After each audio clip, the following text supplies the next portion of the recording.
The champagne glass in my hand caught the light from the chandelier above. That ridiculous oversized chandelier his family had insisted on. And for just a moment, the whole room went quiet in my head. Not because anything had stopped. The band was still playing. Waiters were still moving between tables. 240 people were still laughing and eating and pretending this was the happiest night anyone had ever seen. But in my head, it went completely still. Because I had waited 23 years for this moment, and I almost didn't take it. Let me go back to the beginning. The real beginning, not the pretty version I told at my son's school functions, or the shortened version I gave to neighbors who asked too many questions. The real one. My husband died on a Tuesday in October. I remember the day of the week, because I had just done laundry the night before, and when the sheriff's deputy came to the door, I still had a basket of his folded shirts sitting on the dryer. I didn't move them for 6 weeks. I don't know why, I just couldn't. He was a structural inspector. That was his job, going into buildings, bridges, parking structures, and telling construction companies what was safe and what wasn't. He was good at it. Careful. The kind of man who triple-checked things because he said the math didn't lie, but people did. He had been hired by an independent firm to evaluate a commercial development on the east side of Clover Falls, Ohio, a mixed-use building.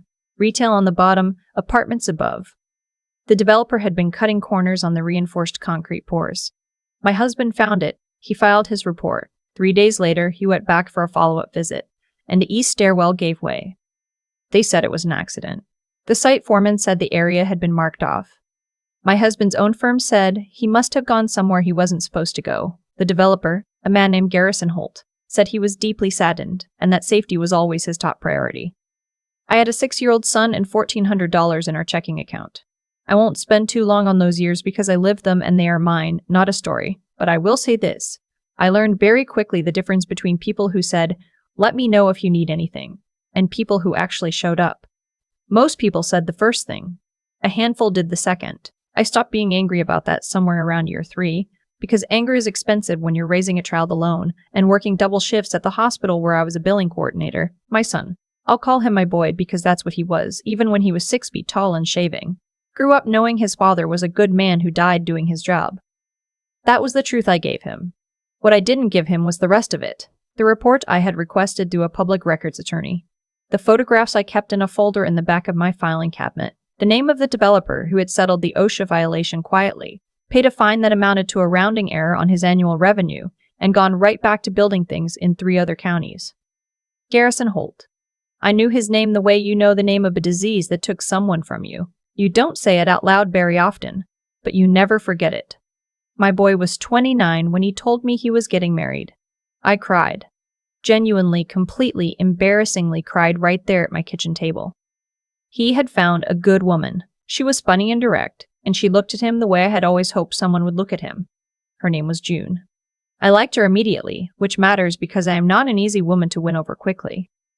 The first time I met her family was at a dinner about 4 months before the wedding. Her mother was warm. Her younger brother was awkward in the endearing way that younger brothers tend to be, and her father walked in 20 minutes late, shook my hand without quite meeting my eyes, and spent the next 2 hours talking mostly to my son about investment portfolios and golf. I didn't think much of it. Then someone said his name. "Garrison's been developing out near Millbrook now," June's mother said, passing the bread. "Tell her about the Millbrook project, honey." I set my fork down. I did it carefully because my hand was shaking and I didn't want anyone to see. Garrison Holt, June's father. The man sitting across the table from me, cutting his steak, was Garrison Holt. I excused myself and went to the bathroom. I ran cold water over my wrists the way my mother used to tell me to do when I was upset. I looked at myself in the mirror. I was 61 years old. I had buried my husband, raised my son, built a life out of the wreckage of something that men had caused, and now he was about to become family. I thought about what to do for the rest of that dinner. For the drive home. For the next 3 weeks. I decided to say nothing. Not because I was afraid of him, not because I had forgiven him or forgotten. I decided to say nothing because my son was happy, and because I didn't yet know what saying something would cost. I needed to think. I needed to look at this from every angle before I did anything I couldn't undo. What I didn't know, what I wouldn't find out until the night of the wedding reception, was that June knew. She had known for almost a year. Her father had mentioned it himself, casually, the way powerful men mention uncomfortable things, as if the discomfort belongs to the listener and not to them. He had told her that the inspector who died on one of his old sites had been unfortunate, and that the family had been compensated, and that he hoped it wouldn't complicate things with my son. June had told my son 2 weeks before the wedding. My son had decided, together with June, that they would tell me after the honeymoon. That they needed to get through the wedding first. That they were afraid of what I might do. I understand why they made that choice. I do. They were young and they were scared and they loved each other. But understanding something and being at peace with it are two different things. And I was not at peace.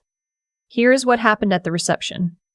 The venue was a restored estate outside of Columbus. The kind of place with ivory tablecloths and a string quartet and a wedding coordinator who wore a headset and whispered urgently into it every 40 minutes. I was seated at a table with my sister-in-law, 2 of my son's college friends, and their wives. Not at the family table, not near the head table where the couple sat with both sets of parents. I had been placed, politely and deliberately, at a table that was not quite in the back but was certainly not in the front. I noticed. I didn't say anything. The dinner went well enough. The toasts were warm. My son looked beautiful in his suit. His father's eyes, his father's way of holding his shoulders back when he was trying not to cry. I held it together. I am good at holding things together. 23 years of practice. Then Garrison Holt stood up for his toast. He talked about June, about how proud he was, about the kind of family he had always wanted for her. He talked about my son, warmly, generously, with the ease of a man who has always known how to work a room. And then he paused, and he smiled in my direction, and he said that he hoped my son would have the kind of stability growing up that perhaps hadn't always been available in his household, but that he was confident June's family would help provide that foundation going forward. The room laughed softly. Warm, wine-loosened laughter. Most of them didn't hear the shape of what he'd said. They heard a toast about family and stability and moving forward. I heard what he actually said. I sat with it for 90 seconds. I counted. Because I wanted to be sure. I wanted to be absolutely certain that what I did next was not reaction, but choice. Then I stood up. I didn't have a microphone. I didn't need one. I have spent decades in rooms where I had to make myself heard without one. I said, I'd like to add something if no one minds. The room went quiet in that curious, slightly nervous way that happens when someone who is not on the program suddenly speaks. My son looked at me. I didn't look back at him. I looked at Garrison Holt. I said that I had raised my son alone after his father died on a job site in Clover Falls, Ohio, 23 years ago. I said that the site belonged to a development company whose owner had settled an OSHA violation and paid a fine and moved on. I said that I had kept a copy of the incident report and the settlement documents for 23 years because I believed that things left in the dark have a way of coming forward eventually. I said, the owner of that development company is in this room tonight. I've known since the first dinner. I've been waiting to understand what the right thing to do was. I looked at Garrison Holt. His face had gone the color of old chalk. I said, I'm not here to ruin tonight. This is my son's wedding, and I love him more than I am angry at you. But I want you to know, and I want everyone in this room to know, that I see you. I have always seen you. And my son's household was the most stable place I have ever known because it was built by a woman who didn't quit. I sat down. There was a long silence, the kind that sits in a room like weather. Then my son's college roommate started clapping. Slowly, and then not slowly. A few others joined. Most people didn't clap. They didn't know enough to know what to do. But some did. June was crying. My son was not looking at me. Garrison Holt sat very still. I picked up my champagne glass and I drank it. My son did not speak to me that night. He and June left for their honeymoon the next morning, and the silence between us stretched into something I had not been prepared for. 2 weeks, then a month, then 3 months. He was not cruel. My boy has never been cruel, but he was hurt, and he believed I had chosen a moment that was not mine to choose. Maybe he was right. I have turned that over many times. But here is what I know. June's father had chosen the moment of that toast to suggest my son came from instability. He had chosen a room of 240 people to make that implication. He had chosen my son's wedding to do it. I had not chosen the moment. He had. I had only decided not to ignore it. My daughter-in-law called me first. 8 weeks after the wedding, on a Sunday afternoon, she was direct, the way I had always liked her, and she told me that she had known and that she should have told me, and that she was sorry she hadn't. She did not ask me to apologize. She asked me if we could start over. I said yes, without conditions, without a speech. Just yes. My son took longer. It was the holidays, Thanksgiving, before he came to my door. He stood on my porch with his hands in his coat pockets, the way he used to stand as a teenager when he had something difficult to say and didn't know how to start. I opened the door before he knocked. I had heard his car in the driveway. He said, "I wish you had told me. About him. About who he was." I said, "I know. I'm sorry for that." He said, "I wish you had talked to me before you did it the way you did it." I said, "I know. I'm sorry for that too." He came inside. I made coffee. We sat at the kitchen table where I had cried when he told me he was getting married, and we talked for 4 hours. About his father. About the folder in the filing cabinet. About why I had kept it, and what I had hoped to do with it, and why I had never been able to find the right moment until the wrong one found me. He told me that Garrison Holt had called him 2 days after the wedding, that the call had been brief and stiff, that he had said something that amounted to an acknowledgement without quite being one, the language of men who have spent decades learning to say almost sorry without the full weight of it. It wasn't enough. We both knew that, but it was the first time the man had said anything at all in 23 years, and sometimes that matters even when it isn't enough. Garrison Holt never called me. I did not expect him to. What I didn't expect, what I couldn't have prepared for, was the letter that arrived 7 months after the wedding. From June. She had, quietly, with the help of a civil attorney she found on her own, begun looking into the original site records. She had found something my attorney had not found, because she knew where to look in her father's company's archived files, the internal communications from the week before the accident, a memo directing the site foreman to reopen the east stairwell access before the recommended curing time on the pour. Signed, she sent me the copy, with a note that said only, "You should have this. I'm sorry it took this. I'm sorry it took this long. I held that piece of paper for a long time. A very long time. There are things you spend decades needing, and when they arrive, you're not always sure what to do with them." I'd wanted documentation. I had wanted proof. I had imagined that if I ever had something like this, I would feel certain. I would know the next step clearly. Instead, I sat at my kitchen table at 7:30 in the morning and I cried. Not with anger and not with satisfaction. Just with the full weight of 23 years that I had been carrying the wrong shape of something, and now I finally held the real shape of it, and it was still heavy. I forwarded the documents to an attorney. That process is ongoing, and I will not write about it here because some things are still unfinished. What I will say is this. My son came with me to visit his father's grave in April, the first time we had done that together since my boy was 12 years old, and decided he didn't want to go anymore because it made him too sad. And he was at an age where sadness felt like weakness. He is not at that age where sadness felt like weakness. He is not at that age anymore. We stood there for a while without talking. The cemetery in Clover Falls is small and old, and the trees were just beginning to open up. That particular green that only happens for about 2 weeks in early spring before it deepens into summer. His father would have noticed it. He was a man who noticed things. My son put his arm around my shoulders. He didn't say anything. Neither did I. I thought about the folder in my filing cabinet. I thought about the basket of folded shirts I hadn't been able to move for 6 weeks. I thought about double shifts and parent-teacher conferences, and the first time my boy drove a car, and the way he looked standing at that altar in his good suit with his father's eyes. I thought about the fact that I had spent 23 years being careful, holding things, waiting, and I thought that maybe that was over now. Not because everything was resolved. It isn't, and some of it never will be. But because I'd finally said the thing out loud, in a room full of people, and the world had not ended. My son was standing next to me. My daughter-in-law had sent me a letter with the word sorry in it. The trees were that green. They only are for 2 weeks. That was enough. Not everything, but enough.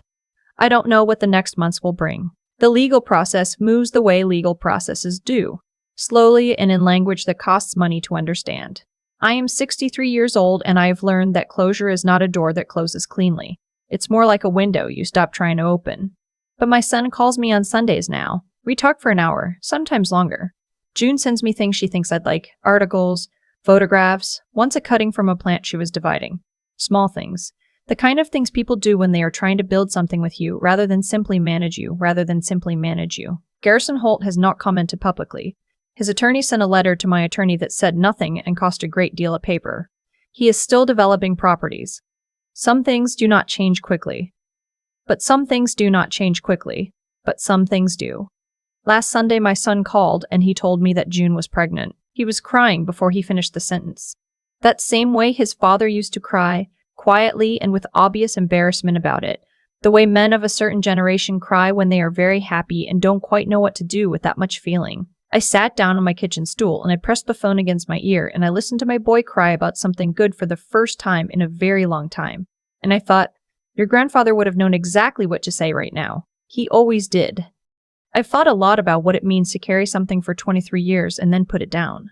People talk about letting go like it's a decision you make once, cleanly, the way you set a bag on the floor and walk away from it. It isn't like that. It's more like a habit your hands have formed, reaching for the weight even when it isn't there anymore. Garrison Holt did not set out to destroy my life. I've come to believe that, not because I'm generous toward him, but because I think the truth matters more than the story that makes me feel righteous. He set out to protect his profit and his timeline, and my husband's life was a complication he chose not to account for. That's not accident, but it's also not the cartoonish villainy it's easier to imagine. It's something colder than that. It's the ordinary arithmetic of a man who decided other people's costs were not his problem. And that choice, that one quiet decision in an office somewhere in Ohio, became the architecture of my entire life. Every double shift, every school conference I attended alone, every moment I smiled at my son and did not let him see what I was holding. Cause and consequence don't always look dramatic. Sometimes they look like a woman folding laundry at 11 at night because there's no one else to do it. What I understand now, that I could not have understood at 38, is that endurance is not the same as strength. I was enduring for a long time before I was strong. Enduring is just surviving the wait. Strength is deciding, consciously, what you're going to do with what happened to you. Not what was done to you, but what you are going to do with it. That is a different question entirely, and it takes longer to answer. June answered it in her own way, when she went through her father's archive files and sent me that memo. She didn't have to do that. She could have chosen comfort, her father's comfort, her marriage's comfort, everyone's collective agreement to leave the difficult thing unexamined. She chose something harder. That is intelligence used with integrity, and I have more respect for that than for any grand gesture. My son chose to come to my door at Thanksgiving when he could have stayed away longer. He was hurt, and he came anyway. That is what I tried to teach him without ever saying it in so many words. That you move toward the hard thing rather than away from it, because the hard thing does not get smaller with distance. It only gets heavier. I did not stand up at that reception to perform courage. I stood up because the alternative was to sit quietly while a man implied that my son came from nothing, and I had spent 23 years making sure that was not true. There is a point at which silence stops being patience and starts being complicity, and I had reached that point about 90 seconds into his toast. What came after? The months of silence, the slow rebuilding, the letter, the Sunday phone calls, none of it was clean or resolved in any satisfying way. Life doesn't do that. But my son's voice on the phone when he told me about the baby, that was real. That was the thing that made it through all of it intact. That's what I was protecting all along. Not my pride. Not my version of the story. That voice.